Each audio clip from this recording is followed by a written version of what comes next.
Weta, the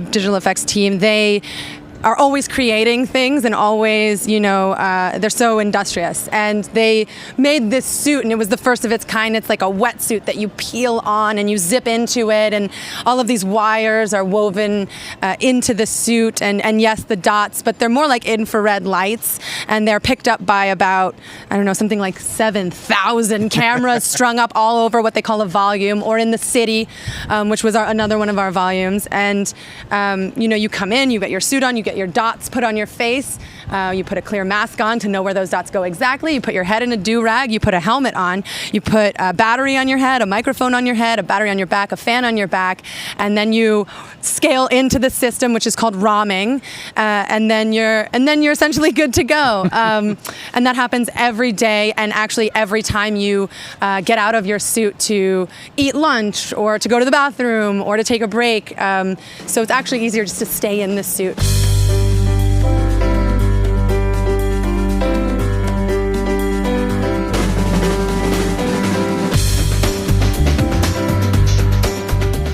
We wanted to do it in a special way, so we set up like scavenger hunt to get super fans to go out. And when you see them out there scrambling, getting it, you've got people who really are invested in the movie, been waiting for it.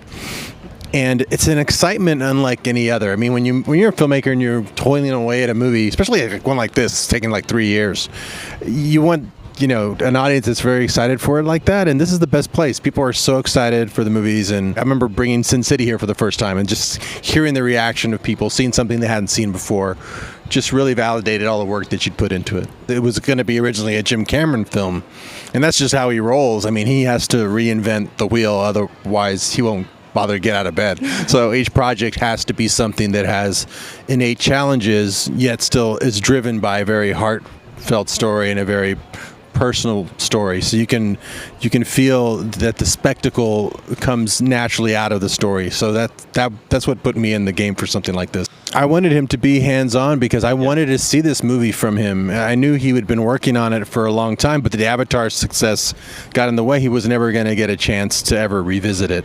So rather than not see it, I said, how about if I go direct it in I've studied his work so much. It's like I can go direct it in a style that's similar to him if I can figure out, everything I can about what he was trying to build. And he wanted me to encourage me to make it my own, and I was constantly encouraging him to make it his own. So we got along really great. And when we found our Alita, that's when the collaboration just felt like it was just locked in. So Rosa, for those unfamiliar with Alita, this story, could you tell us briefly what it's all about?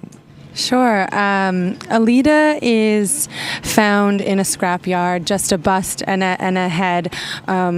With a brain, and she's reconstituted by her sort of surrogate father, Dr. Dyson Ito, sort of to replicate his own daughter, who he tragically lost. And then she's plopped into this world, not knowing who she is or where she is or how the world works, and she goes on this journey of self-discovery and actually a journey inward, remembering who she used to be. So that's really where the story starts. And then, of course, Yukito Kishiro, the creator, made such an expansive universe that the story goes on and on and on and on from there. But we really focused on her beginnings and her remembering of her past. I mean, every film has its set of challenges. Was there ever a day for either you, Robert, or you, Rosa, where you reached your breaking point where you're just like, enough of this? Enough of this? No, it was actually a very smooth shoot. I mean, the idea was Jim's stuff is just so tactile and it was just such a grounded. We wanted to really make sure it was grounded because his whole thing is, the more fantastical the story, the more grounded in reality it needs to be. So we built a lot of the sets. We used real locations. Most actors around her are real. It was only her and a few other characters that were in capture suits.